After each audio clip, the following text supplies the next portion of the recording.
December 24, 1944. A dim barracks somewhere in rural Pennsylvania. Snow taps softly against frosted windows.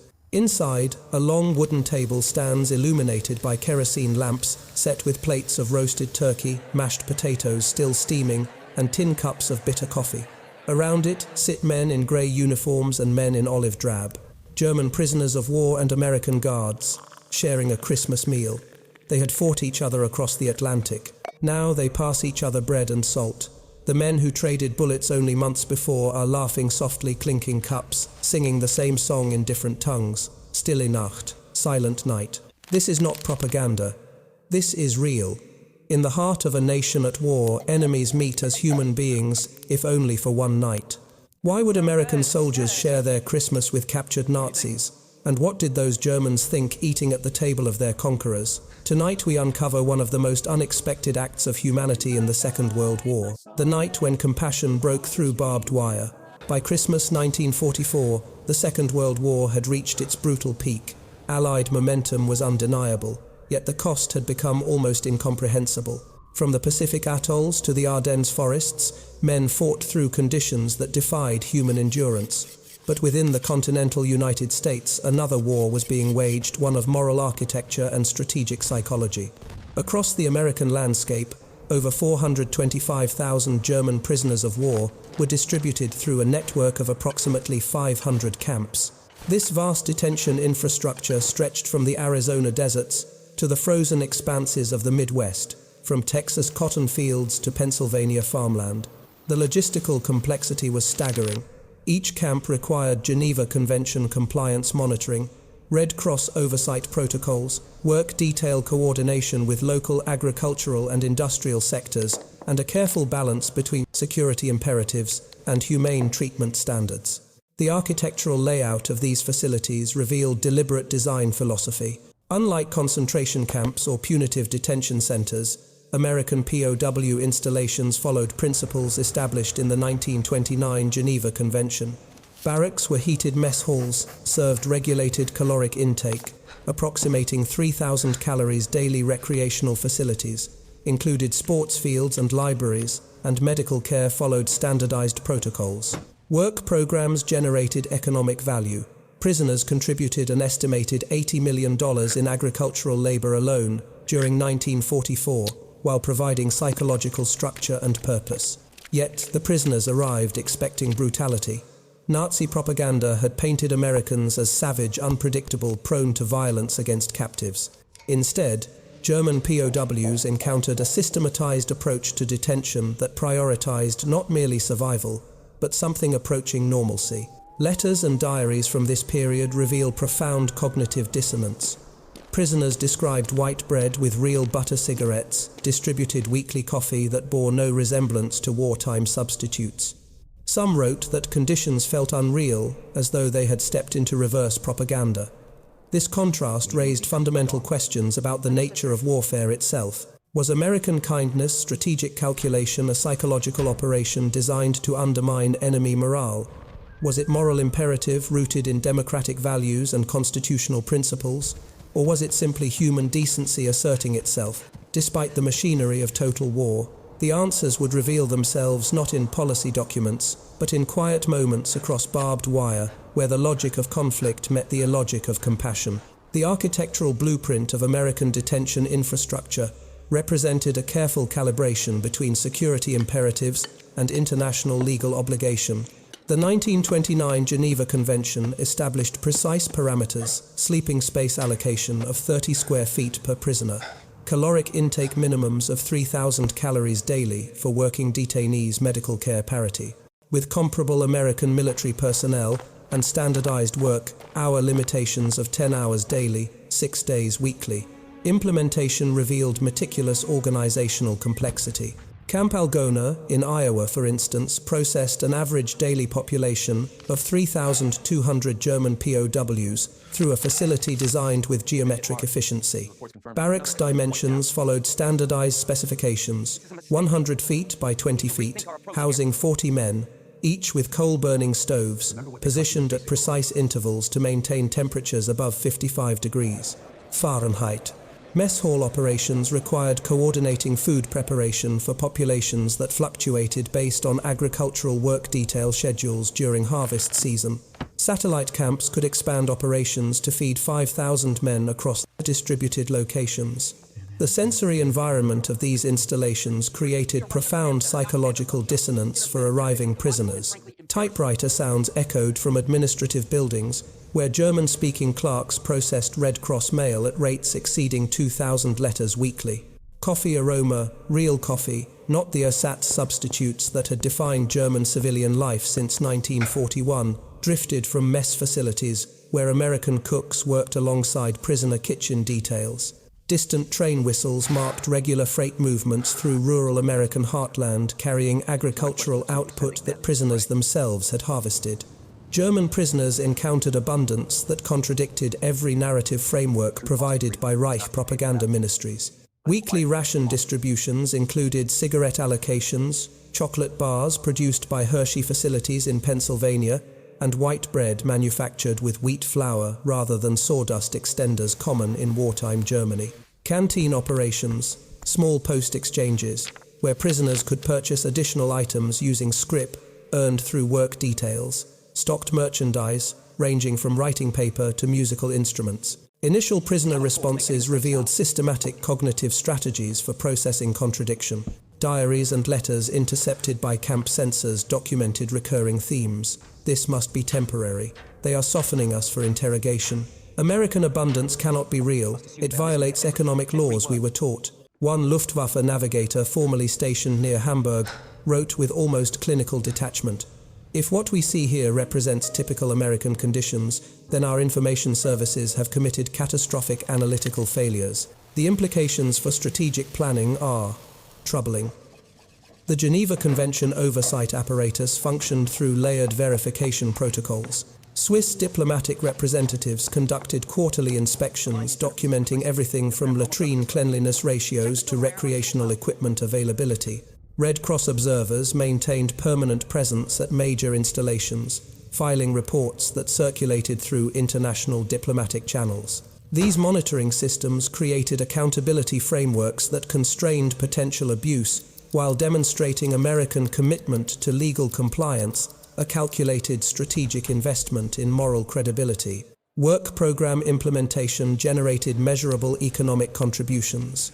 During 1944, German POW labor addressed critical agricultural shortages created by American military mobilization. Prisoners harvested sugar beets in Nebraska, picked cotton across Texas. Installations processed timber in Oregon camps and maintained infrastructure projects throughout the Midwest.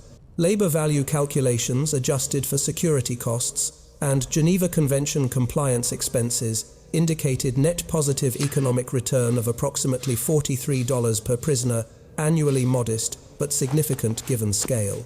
Yet, beneath these systematic arrangements, something more complex was emerging. Prisoners who arrived expecting cruelty instead encountered Americans who seemed genuinely puzzled by the concept of deliberate mistreatment. Guards who had lost brothers at Normandy still ensured prisoners received authorized rations. Camp commanders who read casualty reports from the Ardennes still enforced Geneva protocols with bureaucratic precision. The machinery of humane detention continued operating regardless of individual grief or rage. This paradox, systematic kindness amid systematic violence, would find its purest expression in the winter of 1944, December 16, 1944. The Ardennes forest explodes into chaos as German panzer divisions punch through thinly held American lines in what would become known as the Battle of the Bulge. 200,000 Wehrmacht troops surge westward through Belgian snow, catching Allied forces in a desperate fight for survival. American soldiers freeze in foxholes carved from frozen earth, watching their breath crystallize in air that drops to 15 degrees below zero. Ammunition freezes. Blood freezes on bandages.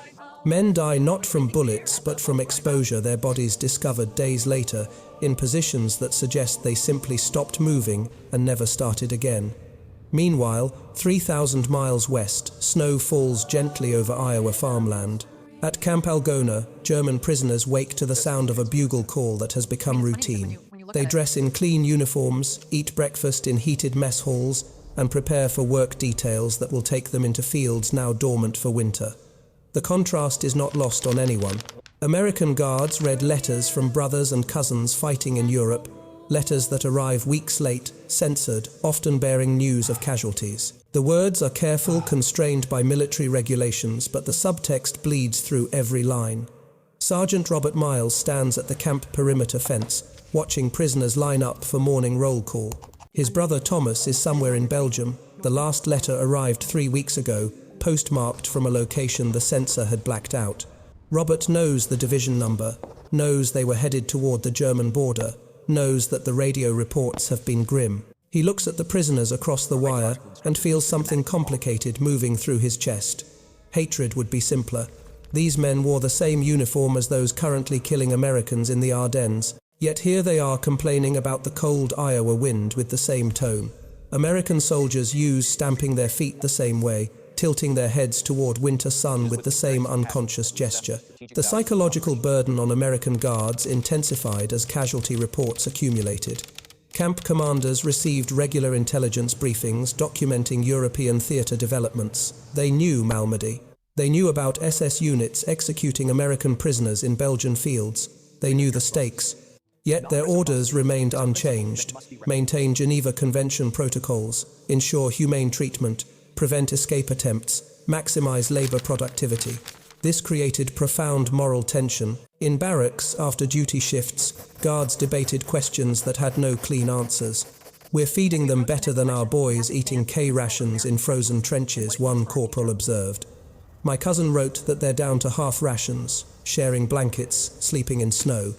These krauts have coal stoves and 3 hot meals." Another guard, older, a veteran of the First World War, responded differently. "That's exactly why we do it. We're not them. We don't become what we're fighting against."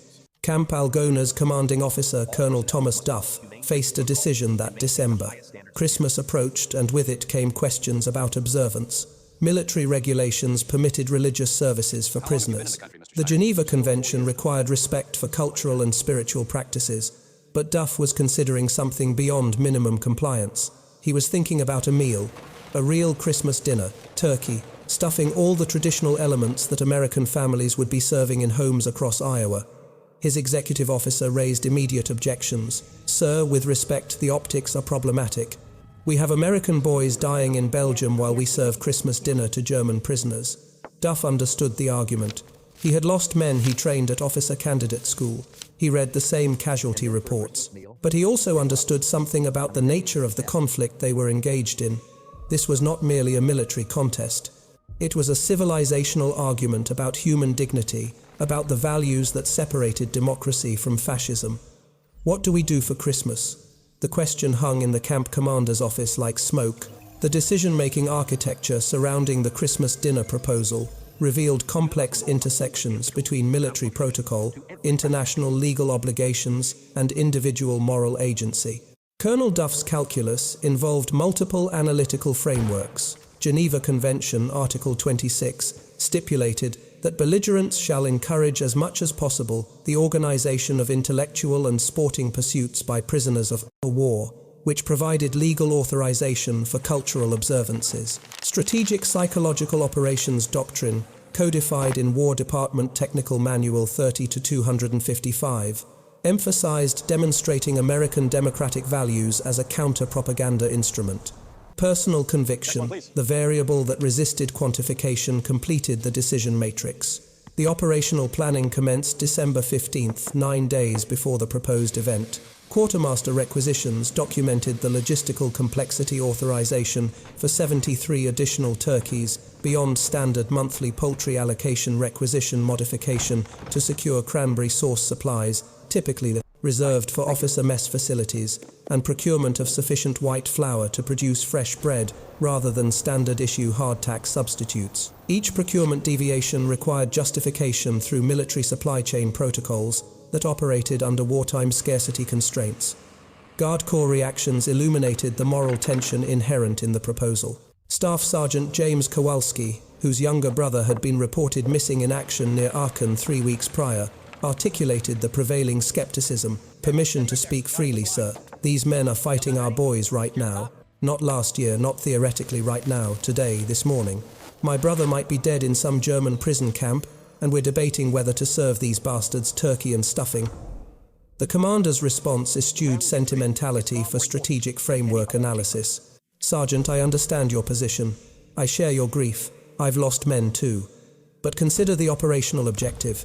We are demonstrating that American values are not contingent upon reciprocity. We maintain Geneva Protocols not because the enemy does, but because we choose to define ourselves by principle rather than by reaction.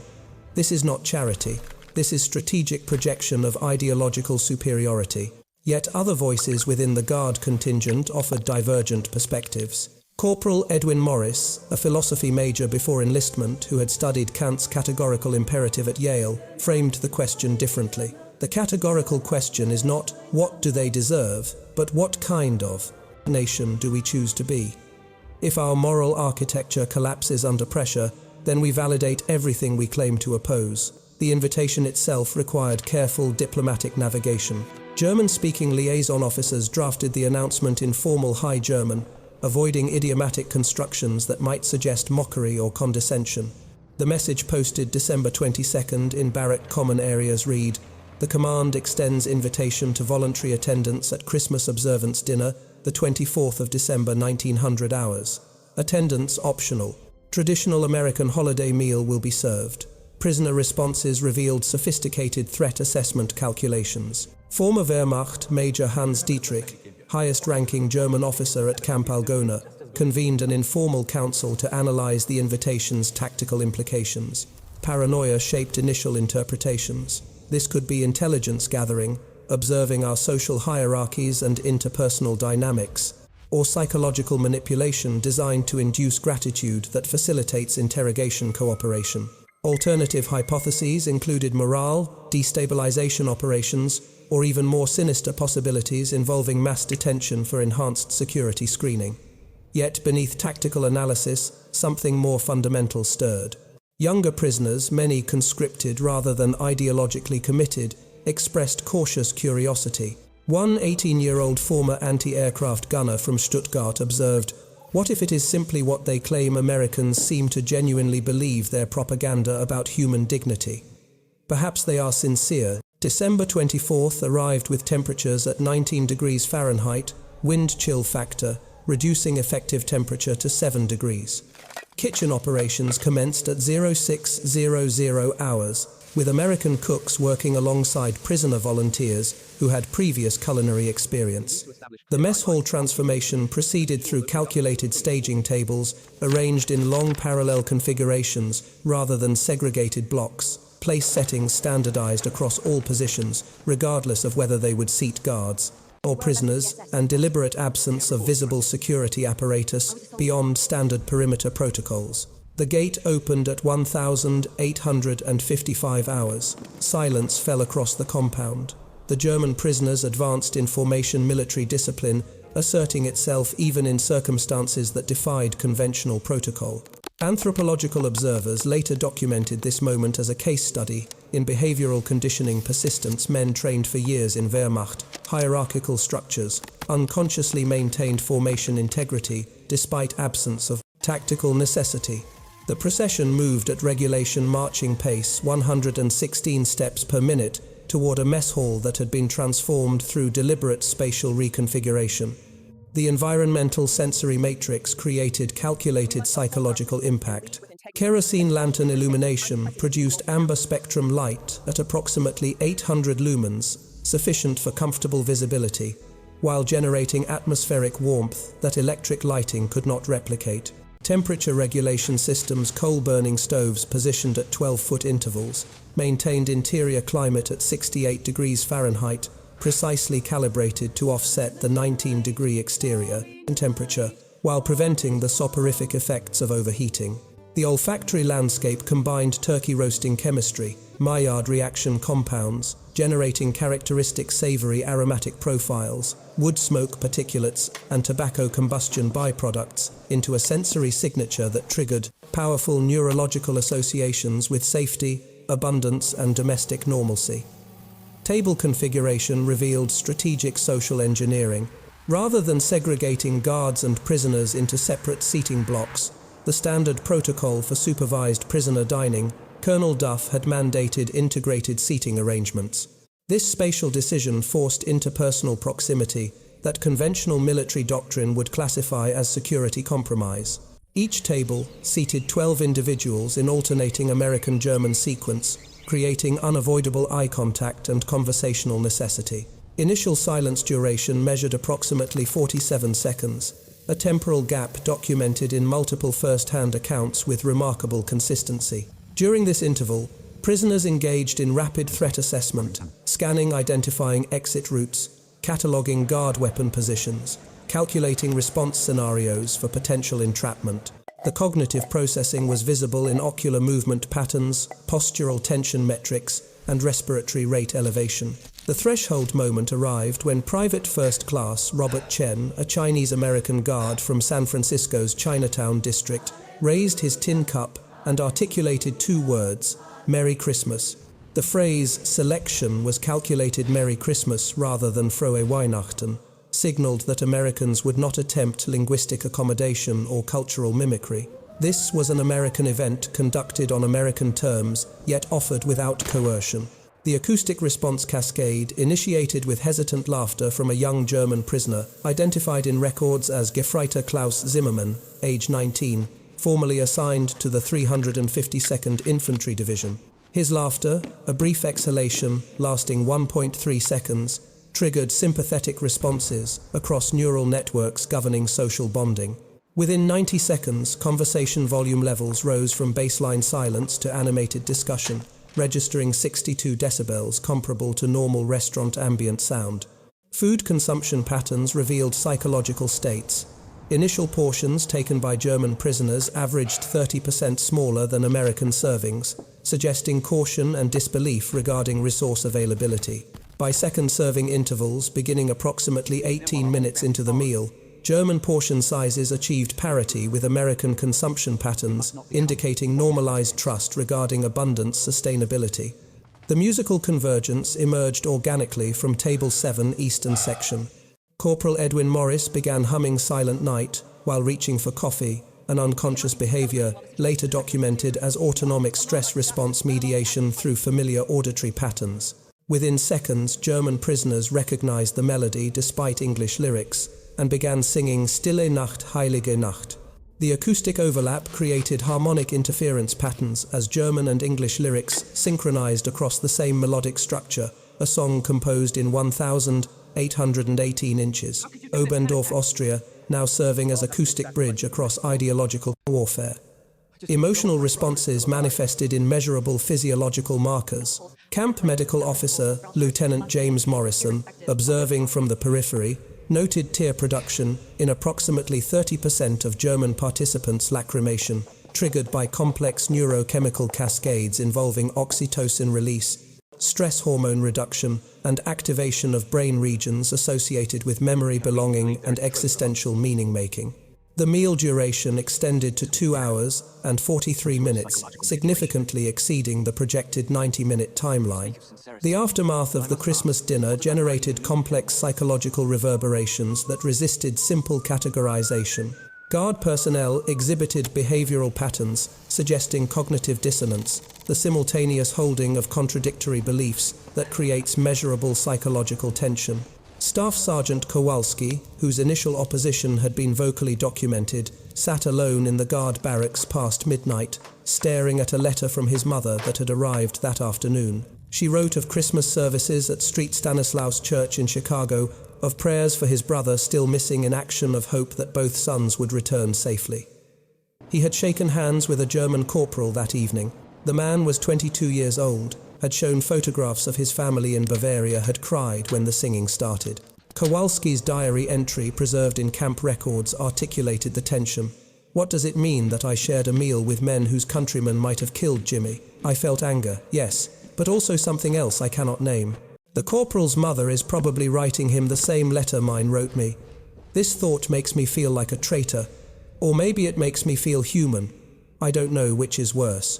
German prisoners processed the experience through frameworks shaped by years of National Socialist indoctrination, which had constructed elaborate ideological architectures, defining Americans as culturally inferior, racially contaminated, morally weak. The Christmas dinner violated every predictive model these frameworks generated. Former Wehrmachtleutnant Friedrich Weber documented his cognitive recalibration in letters later intercepted by censors. They have demonstrated a form of strength. Our training never prepared us to recognize the strength to remain civilized when circumstances permit savagery. This is not weakness. Our ideological instructors were systematically wrong. The psychological transformation mechanisms operated through multiple pathways. Cognitive dissonance reduction theory, later formalized by Leon Festinger in 1957, explains how contradictory information forces belief system restructuring. When lived experience contradicts ideological teaching, individuals must either reject the experience as anomalous or modify the ideology. For German prisoners whose entire worldview had been shaped by Reich propaganda, the Christmas dinner represented data points that could not be dismissed as isolated incidents. The humane treatment had been consistent across months of captivity. Camp Commander Duff recognized the strategic psychological value inherent in these transformations. His operational reports filed through channels that eventually reached War Department, psychological warfare divisions, articulated the doctrine with precision. Each prisoner who experiences American values in practice becomes a potential ambassador for democratic principles. Upon repatriation, these individuals carry lived experience that contradicts totalitarian narratives. This represents intelligence value exceeding any tactical information we might extract through interrogation. The moral calculus extended beyond strategic considerations into philosophical territory. Chaplain Captain David Rosenberg, who had conducted religious services for both Christian and Jewish prisoners throughout 1944, framed the question in terms of civilizational identity. We face a choice about what America means. If our values only function when convenient, they are not values, they are tactics. The test of principle is its application under pressure. These men are not our friends. Some may be war criminals, but they are human beings, and that fact alone obligates certain minimal standards of treatment. Yet the discomfort persisted. Local newspapers covering the Christmas dinner generated polarized civilian responses. The Algona Upper Des Moines published letters expressing outrage. Our boys freeze in foxholes while Germans feast on turkey. This is moral betrayal. Counter-arguments emphasized American exceptionalism. We demonstrate our superiority not through cruelty, but through adherence to principles our enemies reject. The dialectic revealed fundamental tensions within democratic societies, prosecuting total war, the challenge of maintaining civilized values while engaged in civilization-scale violence. The information dissemination architecture surrounding the Christmas dinner event revealed the complex dynamics of wartime media management and public opinion formation. Local newspaper coverage operated within constraints imposed by Office of War Information Guidelines, which mandated pre-publication review of content that might impact military morale or operational security. The Algona Upper Des Moines published its initial account on December 27, 1944, under the headline, "Local Camp Observes Christmas with Prisoners," deliberately neutral phrasing that minimized inflammatory potential while documenting the historical record. Circulation metrics illuminated the story's propagation velocity. The Upper Des Moines maintained a subscriber base of approximately 4,200 households across Kossuth County, representing a readership penetration rate of 73% among local families. Wire service pickup by the Associated Press on December 29th exponentially expanded distribution reach. The story appeared in at least 47 regional newspapers across 12 states within 72 hours, achieving an estimated aggregate readership of 2.3 million individuals. Public response patterns exhibited predictable demographic segmentation. Quantitative analysis of published letters to editors revealed that opposition sentiment correlated strongly with direct family connection to active combat personnel. Families with sons or husbands currently deployed in European theatre operations expressed disapproval at rates approaching 68%. Conversely, communities with lower military deployment rates or higher agricultural dependency on POW labor demonstrated approval rates near 54%. Suggesting economic pragmatism influenced moral reasoning frameworks. The propaganda value calculation operated across multiple strategic dimensions. War Department, Psychological Warfare Division assessments, declassified in 1973, documented deliberate amplification of POW treatment stories through Voice of America broadcasts and Office of War Information film productions. The strategic logic was sophisticated, demonstrating American adherence to Geneva Convention protocols, served dual purposes of undermining Axis propaganda narratives while establishing moral credibility frameworks that would influence post-war diplomatic positioning. The long-term transformation outcomes exceeded initial strategic projections. Longitudinal tracking studies, conducted by military intelligence units, documented that approximately 1,847 former German POWs held in American facilities returned to the United States as immigrants between 1,946 and 1,955, a repatriation to immigration conversion rate of 0.43%. This metric, while seemingly modest in percentage terms, represented substantial absolute numbers and carried significant qualitative implications. Individual testimonial data revealed consistent thematic patterns. Hermann Schneider, a former Panzer Grenadier captured at Normandy and held at Camp Algona, documented his transformation in a 1952 interview with the Des Moines Register. "I returned to Germany in 1946, convinced that everything I had been taught about America was systematically inverted from reality. The nation I encountered as a prisoner bore no resemblance to the propaganda construct. I immigrated in 1949 because I wanted my children to grow up in a society that valued human dignity even toward enemies." The economic integration trajectories of these former POWs demonstrated measurable success patterns. Employment data from Immigration and Naturalization Service records indicated that former German POWs achieved workforce integration rates of 91% within 18 months of immigration, substantially higher than the 73% rate for non-POW German immigrants during the same period. This differential suggested that exposure to American systems during captivity provided cultural acclimatization advantages that facilitated adaptation.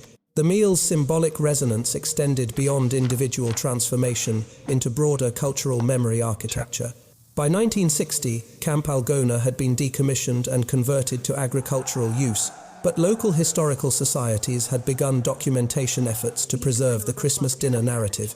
Oral history projects conducted between 1975 and 1985 collected testimony from 43 former guards and 17 former prisoners, creating archival resources that would inform subsequent scholarly analysis and public memory construction. The transformation mechanism revealed fundamental insights about ideological systems and their vulnerability to experiential contradiction. When lived, reality systematically contradicts ideological teaching. Belief structures undergo forced recalibration. The psychological mechanisms underlying compassionate action during wartime represent a complex intersection of moral philosophy, behavioral neuroscience, and strategic game theory. The Christmas dinner at Camp Algona functioned as a natural experiment in what social psychologists would later term contact hypothesis, the theory that interpersonal interaction under conditions of equal status and common goals reduces prejudice and intergroup hostility. The neurological architecture of empathy provides explanatory frameworks for these transformation processes. Functional magnetic resonance imaging studies conducted decades after the events in question, but applicable to understanding the underlying mechanisms, demonstrate that shared experiences activate mirror neuron systems in the prefrontal cortex and anterior cingulate cortex. When American guards observed German prisoners experiencing emotions, grief, joy, nostalgia during the Christmas meal, their own neural networks simulated those emotional states, generating what neuroscientists classify as affective empathy. This biological substrate for moral reasoning intersects with philosophical frameworks articulated by Immanuel Kant in the groundwork of the Metaphysics of Morals published in 1785. Kant's categorical imperative act only, according to that maxim whereby you can at the same time will, that it should become a universal law, provided theoretical justification for humane treatment independent of reciprocity. Calculations. The American decision to maintain Geneva Convention protocols, regardless of enemy compliance, represented practical application of Kantian deontological ethics. Moral obligation derives from rational principle rather than consequentialist cost-benefit analysis. The strategic psychological warfare implications operated through sophisticated social influence mechanisms. Totalitarian ideological systems depend on maintaining coherent narrative frameworks that explain reality through simplified binary classifications: superior versus inferior, pure versus contaminated, strong versus weak. When experiential data contradicts these classifications, cognitive dissonance generates psychological pressure toward belief modification. Quantitative analysis of prisoner attitude transformation reveals measurable trajectories. Camp intelligence officers conducted periodic morale assessments through interviews, censored mail analysis, and behavioral observation protocols. Data compiled across 43 POW installations indicated that prisoners exposed to sustained humane treatment demonstrated a 37% reduction in expressed National Socialist ideological commitment over 6-month detention periods compared to 11% reduction in facilities with minimal guard-prisoner interaction beyond security protocols. The comparative historical context illuminates the distinctiveness of American POW treatment policies. German detention facilities for Allied prisoners operated under radically different philosophical frameworks. Stalag Luft 3 site of the famous Great Escape in March 1944 maintained Geneva Convention compliance for captured airmen, but subjected them to caloric restrictions averaging 1900 calories daily, 36% below American POW ration standards. Soviet treatment of German prisoners approached systematic brutality of the three. 15 million Wehrmacht personnel captured by Soviet forces, approximately 1.1 million died in captivity, a mortality rate of 35% compared to less than 1% in American facilities. The moral paradox operates across multiple analytical dimensions. American strategic doctrine embraced humane treatment, partly from genuine ethical commitment rooted in democratic values and Judeo-Christian moral traditions, but also from calculated recognition that soft power projection generates asymmetric strategic advantages. By demonstrating civilizational superiority through treatment of enemies, America constructed moral authority frameworks that would facilitate post-war diplomatic positioning and ideological competition during the emerging Cold War. The Christmas dinner represented microcosm of this larger strategic architecture. The meal's impact cannot be reduced to simple humanitarian gesture or cynical propaganda operation. It functioned simultaneously as both revealing how moral action and strategic calculation need not operate as mutually exclusive categories. The guards who served turkey to German prisoners were not naive idealists, ignoring the realities of war. They were participants in a sophisticated psychological operation that understood compassion itself could function as a weapon, not against the prisoners, but against the totalitarian ideology that had mobilized them. The conceptual implications extend beyond World War II into broader questions about the relationship between power and principle in international relations. The termination protocols for American POW detention infrastructure commenced following Germany's unconditional surrender on May 8, 1945, initiating a complex repatriation process that would extend through 1946. The logistical architecture required to reverse engineer the detention system revealed comparable complexity to its original construction, processing 4,2,5,0,0 individuals through medical screening, documentation, verification, a political reliability assessment, and phased transportation across Atlantic shipping routes operating under post-war capacity constraints. Camp Algona's decommissioning timeline followed standardized War Department protocols established in Technical Manual 19 to 500 Prisoner of War Administration.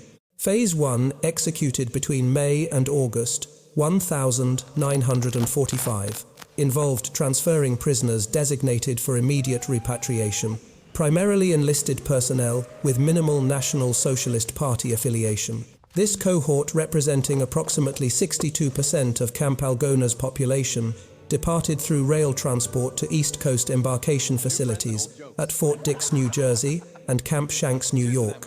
Phase 2 processing extending from September 1945 through March 1946 addressed prisoners requiring enhanced screening.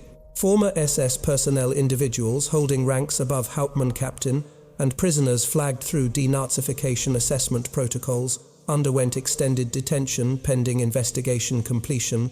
This screening infrastructure, developed in coordination with nascent Allied occupation authorities in Germany, aimed to identify potential war criminals while preventing hardcore National Socialist elements from contaminating post-war German reconstruction efforts.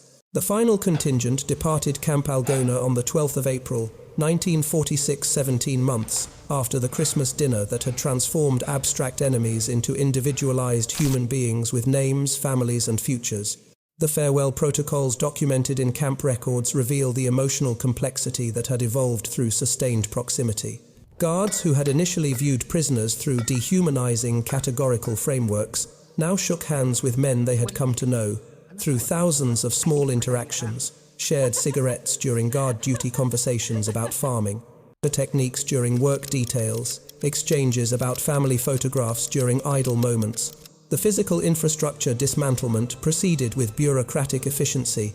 Barracks were auctioned to local farmers for conversion to grain storage facilities. Kitchen equipment was transferred to other military installations. The mess hall where the Christmas dinner had occurred was demolished in June 1946, its lumber repurposed for civilian construction projects addressing post-war housing shortages. By August, only foundation remnants and fence posts remained, marking the geometric outline of a space where profound human transformation had occurred. The chairs had been stacked, the tables cleared, the physical artifacts dispersed into civilian economy. The historical significance of the Christmas dinner transcends its immediate context, revealing fundamental questions about the nature of civilization itself. What separates civilized societies from barbarism is not the absence of conflict, but the preservation of moral principle, despite conflict's pressures. The American decision to serve Christmas dinner to German prisoners represented a calculated wager on the power of lived experience to undermine ideological programming. Victory in warfare can be measured through territorial conquest, casualty ratios, industrial production metrics, and strategic objective achievement. But there exists another dimension of victory: the moral credibility that shapes post-war international order and defines civilizational legacy. When American guards served turkey to men who wore the same uniform as those killing Americans in Belgium, they were not abandoning their obligation to their comrades. They were fighting a different battle, one for the soul of the post-war world. The meal illuminated a profound paradox: dignity cannot be claimed through its denial to others. If American democratic values held genuine meaning rather than functioning as convenient propaganda, they required application even toward those who rejected them. This was not weakness. It was the assertion that moral architecture derives legitimacy from consistency rather than convenience. The connection to contemporary conflicts remains uncomfortably relevant. In every generation, nations face the temptation to abandon principle under pressure, to argue that extraordinary circumstances justify extraordinary measures, to claim that the enemy's brutality licenses reciprocal brutality. The Christmas dinner at Camp Algona stands as counter-argument evidence that maintaining civilized standards, even toward enemies, represents not naive idealism, but strategic sophistication. The broader implications extend into questions about human nature itself. The prisoners who arrived at Camp Algona had been conditioned through years of totalitarian indoctrination to view Americans as racially inferior, morally corrupt, and culturally degenerate. Yet a single meal, repeated acts of decency, and sustained exposure to American values generated measurable ideological transformation. This suggests that hatred, while powerful, remains vulnerable to the corrosive force of humanizing contact. History's tendency to emphasize dramatic military engagements, Normandy, Iwo Jima, the Bulge, obscures quieter victories that may ultimately prove more consequential. The smallest acts of decency, executed consistently across thousands of interactions in hundreds of camps, constructed moral architecture that would shape post-war reconciliation and democratic rehabilitation of former enemies. In a world tearing itself apart through industrial-scale violence, the truest triumphs were served on quiet nights across tables, where enemies dared to recognize each other's humanity. The song returns, carried across decades on memory's uncertain current. Stille Nacht, Silent Night. Composed in 1818 by Franz Xaver Gruber in the Austrian village of Oberndorf, the melody had achieved global distribution by 1914, existing in 140 documented language variants across 6 continents. Its structural simplicity, melodic range of only 9 notes, harmonic progression, utilizing 3 basic chords, enabled cross-cultural transmission with unprecedented efficiency. But on December 24, 1944 inches, a mess hall in rural Iowa, the song transcended its acoustic properties to become something else entirely. When German and American voices converged across the same melodic line, they were not merely singing. They were demonstrating a principle that totalitarian ideologies cannot accommodate, that shared humanity persists beneath the categorical frameworks war imposes. Snow falls now over empty fields, where Camp Algona once stood. The barracks have long since been dismantled, repurposed, absorbed back into the agricultural economy that temporarily hosted them. The fence posts rotted decades ago. No physical trace remains of the table where enemies shared a meal. Yet, the event persists in archived letters, in oral histories collected from aging veterans, in immigration records documenting former prisoners who returned as citizens. War changes men through trauma, through violence, through the systematic destruction of innocence. But kindness changes history through subtler mechanisms, through the accumulated weight of small decisions to maintain principle under pressure, through the recognition that civilization is not what we claim in peace, but what we preserve in conflict. The rifles fell silent 79 years ago. The men who sat at that table, guards and prisoners alike, have largely passed into the same earth they once stood divided upon. But the melody remains, carrying forward a truth that every generation must relearn, that in our darkest hours, the simplest acts of recognition, breaking bread, sharing song, seeing the human across the divide, represent our most profound victories. The music fades, only memory remains, and the snow continues falling.